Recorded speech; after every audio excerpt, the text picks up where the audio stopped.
conspiracies are true. Conspiracies do happen, but conspiracy theories are an exaggeration of that truth.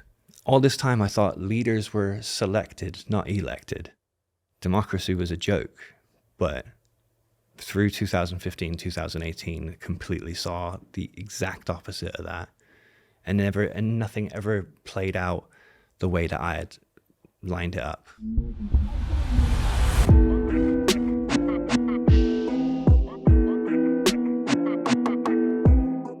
I grew up in the military, and I had a very anti-authoritarian streak to me.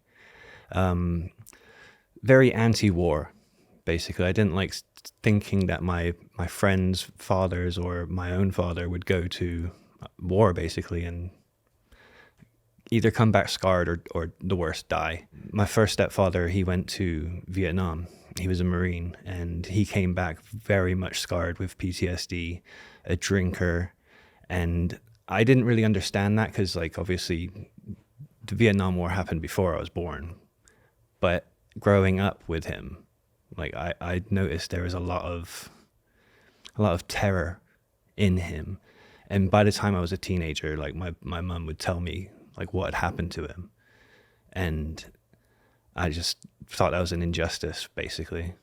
The American government was denying that there was any PTSD among, like, many veterans. And my experience was like, no, this was deadly real. I mean, the man was 18 when he went to war, and he saw multiple friends die. Like, there's got to be a big scar on people.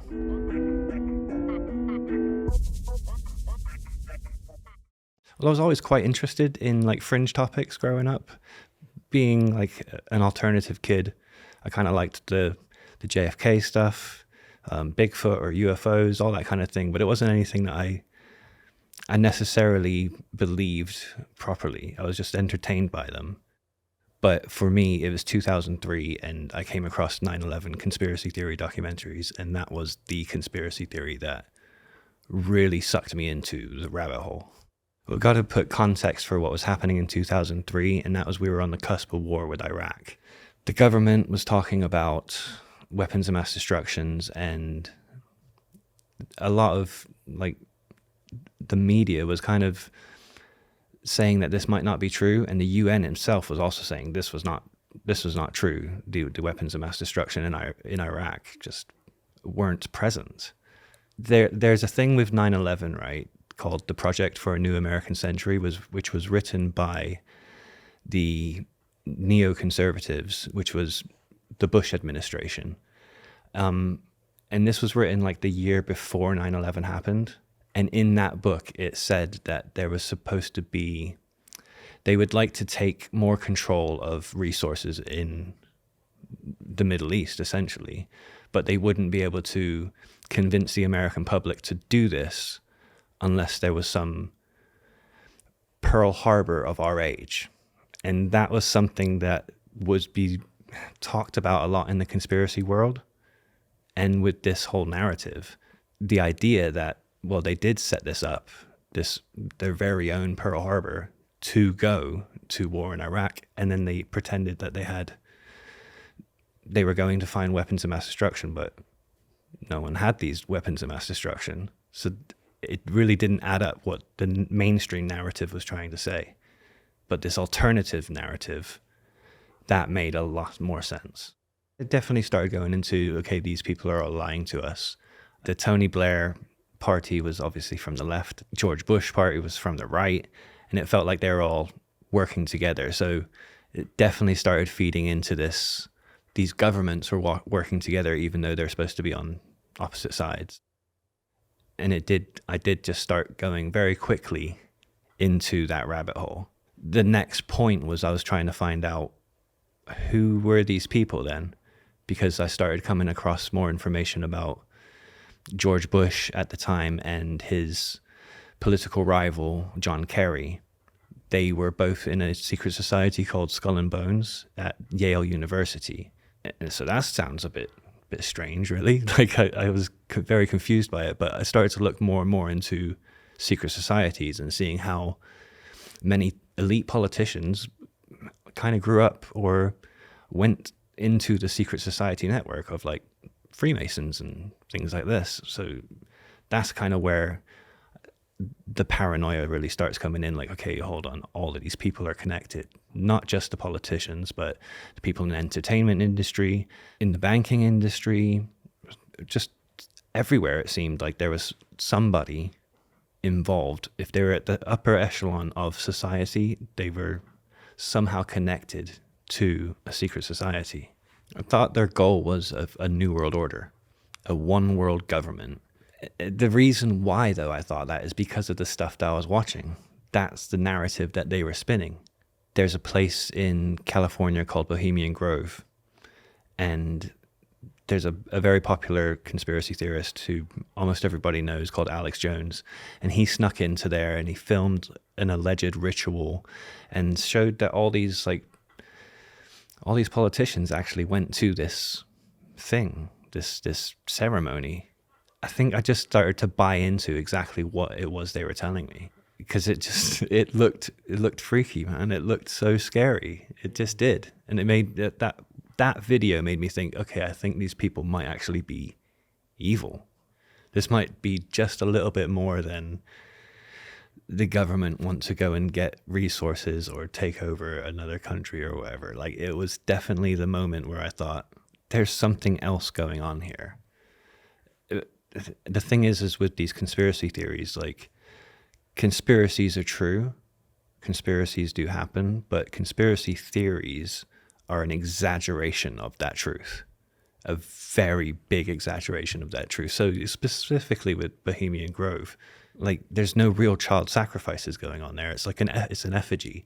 It's a ceremony put on by actors, and it's not even the politicians that are attending that are part of the ceremony. People like Alex Jones will come along and twist that truth and twist what is really happening. But that was definitely the big one for me.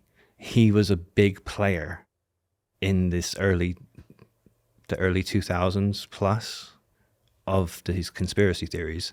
So he made some really, don't want to say good, but captivating documentaries about 9/11. So I started looking at as much Alex Jones as I could. And one of his videos was this Dark Secrets Inside Bohemian Grove. And I started just gobbling it all up. I mean, there was a few people that I just kept looking into all of their stuff. And it wasn't necessarily that I believed all of their things all of their information that they presented, but a good 90% of it, you think, okay, no, they've got points here, like even including David Icke.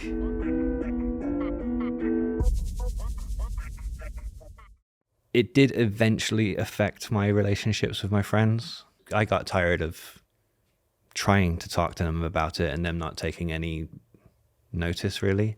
I removed myself from them. I withdrew. Felt like I really needed to get more information about this massive conspiracy that was going on.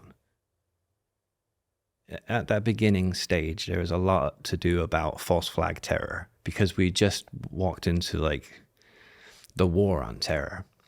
And with 9/11 being your baseline of that is a government plot where they murdered 3,000 civilians, you start to get into the idea that all these false flag or all these terror attacks and mass shootings were all staged. And not in the sense of like that they were a hoax, but that they were perpetrated by the government, by the intelligence services, and not actually by the terrorists.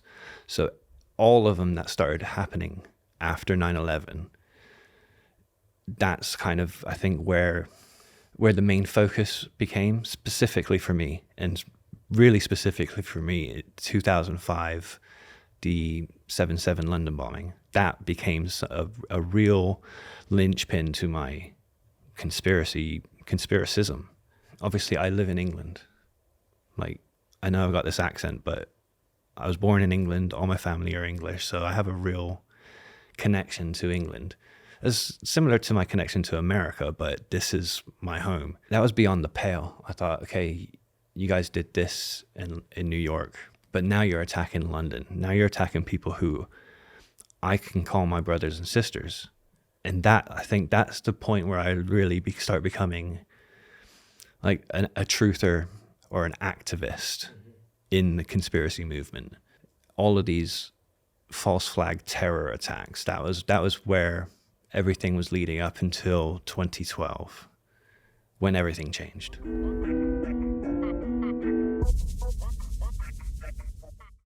There was a new narrative like going around in the truther world, and that was based around Sandy Hook, the school shooting in Connecticut in December 2012. Within days, Alex Jones and almost, it seemed like every single conspiracy influencer at the time started saying that the Sandy Hook was a hoax and that nobody died in it and everyone involved was crisis actors. And I thought that's kind of weird. Like, we've been angry about these people killing our brothers and sisters. Like, now you're acting like it's completely fake. And I just kind of couldn't get behind that. But I saw like everyone picking up this same narrative. And all my friends who were all truthers, all of them. And that, to me, that is where everything sort of changed for myself. I got to step back for a minute because, again, going back to the Bohemian Grove thing, these people are painted as evil. And there's a thought that, like, these mass shootings, terrorist attacks, they were all like rituals. The people that died were sacrifices. And that really spoke to me for a long time. Like, I thought, this is what they're doing. And then Sandy Hook comes around and they're saying it's fake, it's a hoax. Everyone who is involved is a crisis actor. Well, where's the sacrifice? Where's the ritual? It didn't gel with me. But it didn't pull me away from my conspiracism. It did start pulling me away from the crowd, though. I think that's a really important part of like how I moved away, was I, again, isolating myself from a community and going off on my own kind of thoughts. Hi, welcome to Deep. This channel goes a level deeper. Deep is a brand new YouTube channel that is dedicated to the amazing experiences of incredible individuals. We basically try and answer the questions that you always want the answer to, but you don't feel like you can ask. Myself and the team are responsible for a lot of the factual content that you might have seen on YouTube, Minutes With, The Gap, Agree to Disagree, among others. And we set up this new studio and this new channel to go a level deeper. We will be uploading a new video every single week. There'll be a wide range of stories, so please hit the subscribe bell. Please let us know in the comments if there's anything you want us to cover, any stories that you've been interested in, any questions you wanted to ask. We hope you enjoy. Now back to our story.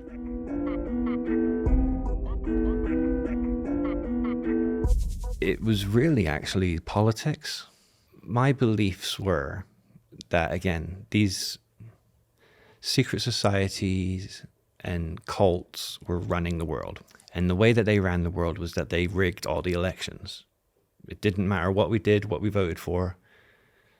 None of it mattered. It was like we were just playing democracy for a day. And in 2015, things started to kind of change and be a bit weird to me. Like, it felt like these people weren't in control anymore. Like, maybe they're not as in control as I thought they were.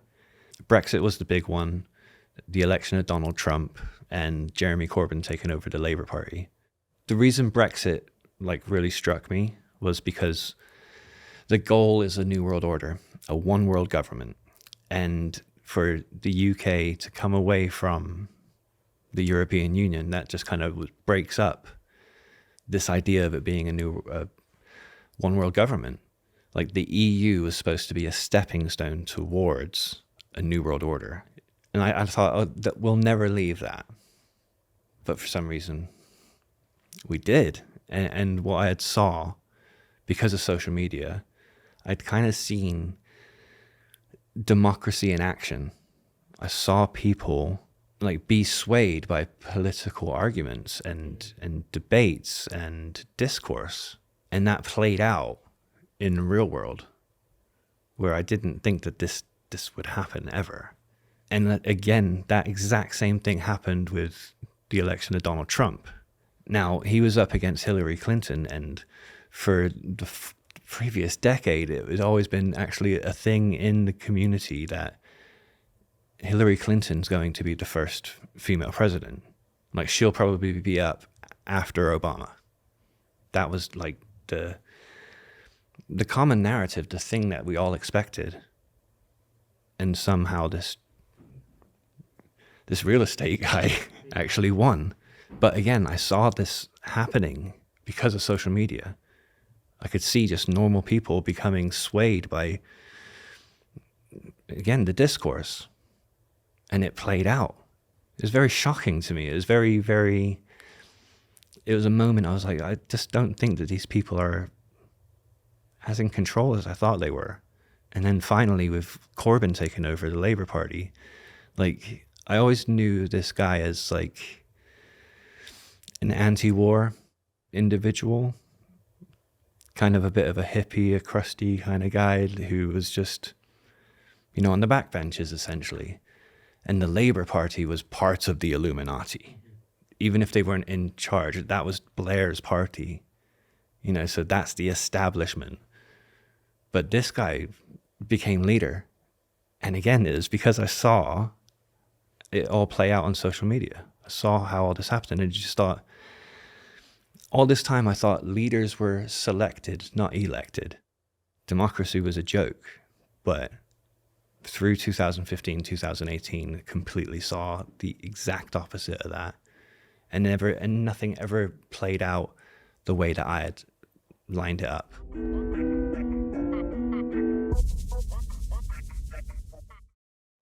It's got to be because, like, conspiracies happen.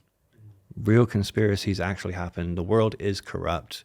There are terrible people in charge of many facets of society. There's 3 stages to conspiracies, okay? That is the event conspiracy theory. So there's a conspiracy theory built around an event. Something happens, people gossip, and they figure out a conspiracy theory. Then there's a second stage called, like, the institutional conspiracy theories. And that's when you start to think that certain institutions are part of a conspiracy theory. So like the World Economic Forum, for instance, which is a big one today. It used to be different ones, the Bilderberg Group or the Carlyle Group or the Council on Foreign Relations. It's always been like certain groups. And then there's a different one called the Grand Conspiracy, the Super Conspiracy. That's kind of where I was. And it's just how far you're willing to go. Conspiracies and disinformation is the new pandemic. There's some that are based in reality, some that are logic. There's other stuff that's just like completely illogical, completely not based in reality at all. And I think that's something that started to creep in kind of around 2016. You started getting things like flat Earth, the Mandela effect, very anti-science as well. And that has like left some fertile ground for the conspiracies around COVID and everything to really take root. So the flat Earth is obviously just like it sounds. Like, we don't actually live on a ball, we live on a flat Earth and there's a dome around us. When that started coming around in, say, 2015, 2016, my friend sent it to me and I just thought, why do I want to look at this? This is ridiculous. Because I like science, you know, it's something that's always interested me. Why would I look into this? Until they messaged back and they were like, no, you don't understand, Brent. NASA is controlling this. NASA is lying to you about the shape of the Earth, about everything. And because of that, I thought, okay, I'll give it a whirl. Let's have a look. So I spent about 2 weeks looking into it and just thought, no, this doesn't hold water. Because like I said, did think these institutions controlled everything. So the minute he said NASA's holding it back. Oh, all right, let's have a look. My thoughts at the time were more that they controlled the mechanisms of the world.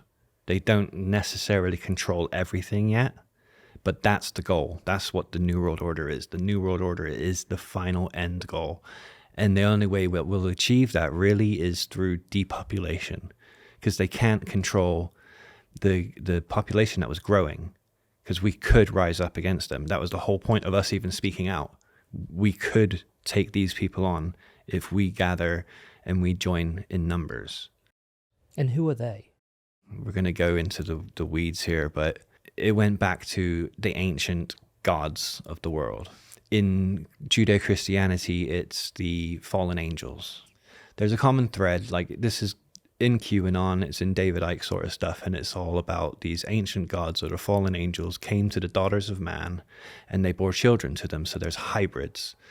And then these hybrids are the people that became our royal families throughout the ancient world and continued all the way up until now. These were the ones that actually secretly ran the world. And everyone else, like, say, the institutions or whatever, were their lackeys. And again, it was everyone. Like, there was no barrier to race or religion. So, like, it wasn't just the Jews or something like that. It was everyone who had this Illuminati bloodline. Some people will say it's the ancient aliens. Like, a lot of people know that kind of story. But that's who they were to me. And like the easiest way I used to always, people would ask, who's they? And I would always say, the hierarchy enslaving you. I don't want to say I was easily influenced, but I was open to being influenced by people I respected because of their creative mind or their intelligent way of speaking about things. And I definitely don't think it like comes down to a mental illness, because we're functioning.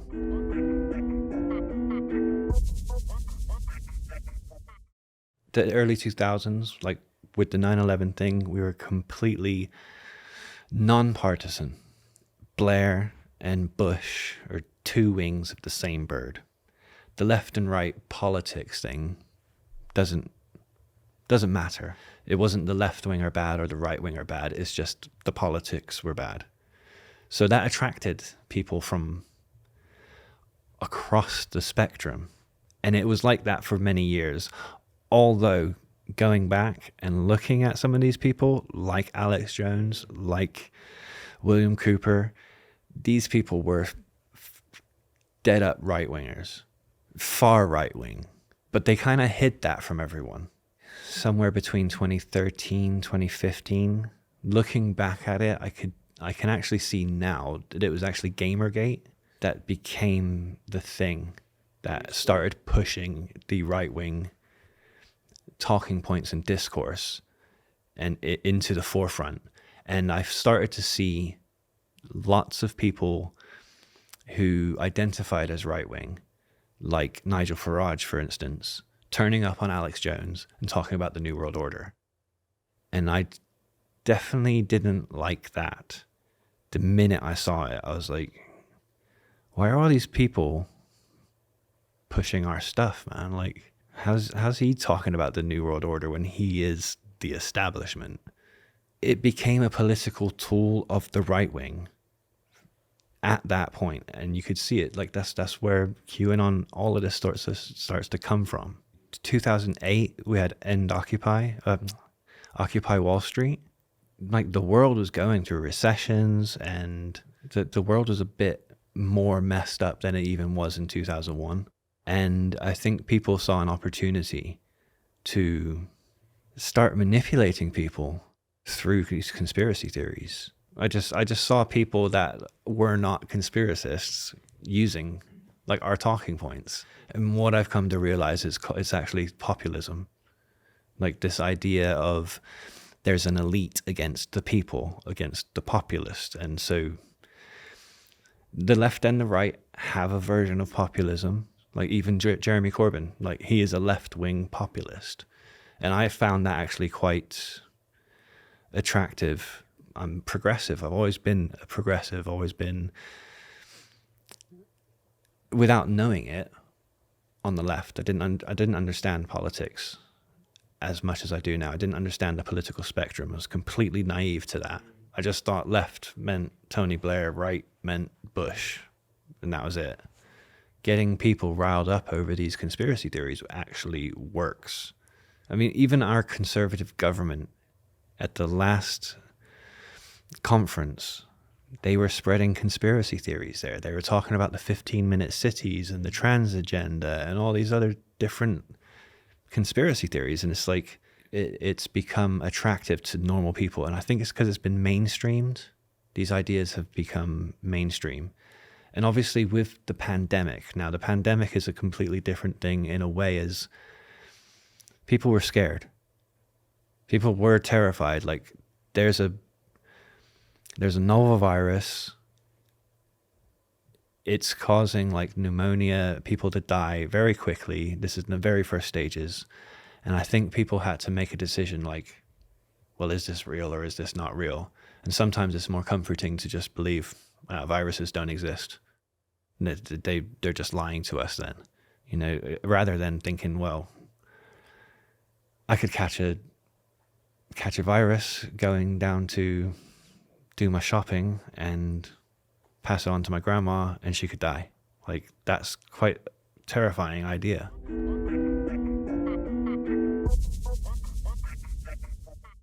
I don't have to even think about it. It is dangerous. Look at January 6th. The January 6th riot at the Capitol building. That's all fueled by the QAnon conspiracy theory, or at least maybe not necessarily the pedophile elite version of it, but the Trump is king kind of version of it. Like, it's 100% dangerous to be weaponized, to be moved by this. The people that are like manipulating us through these conspiracy theories are doing it for nefarious reasons, and it's dangerous. Again, January 6th, we had 7 people die. And then the pandemic, like the amount of people that have died because they didn't want to take a vaccine or they didn't take the virus seriously, they died because of these conspiracy theories. And January 6th is the day I decided I wanted to speak out. Because when I moved away from the conspiracy world in 2018, I didn't like plan on coming out and speaking out about it. I was just like, well, that's a chapter of my life and I'm done with and I'm going to move on. But seeing people lose their lives because of it, specifically it was Ashley Babbitt. She was a QAnon believer who got shot by a DC policeman in the Capitol building.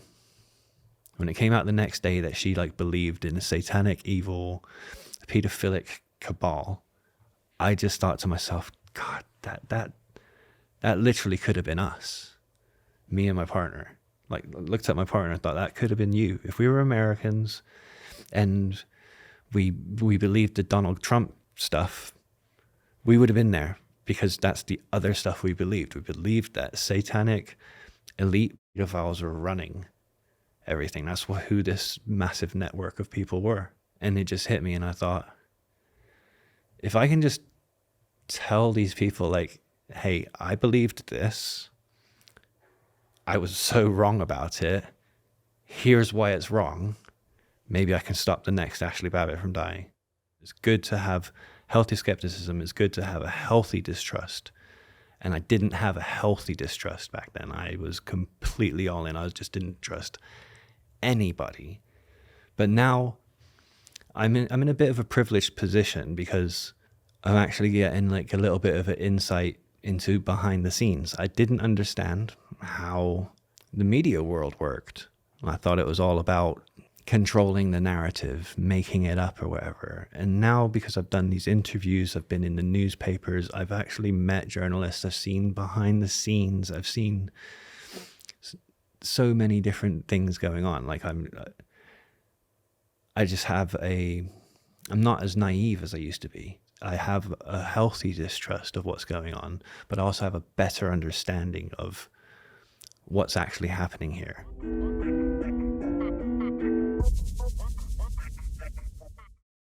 The first thing I would definitely say is do not give up hope, because as far down as they can go, they can always come back. Like, you can look at me as an example. You look at the guy who started QAnon Casualties, Jitar Tejaja, who also was very deep into QAnon, and he pulled himself out.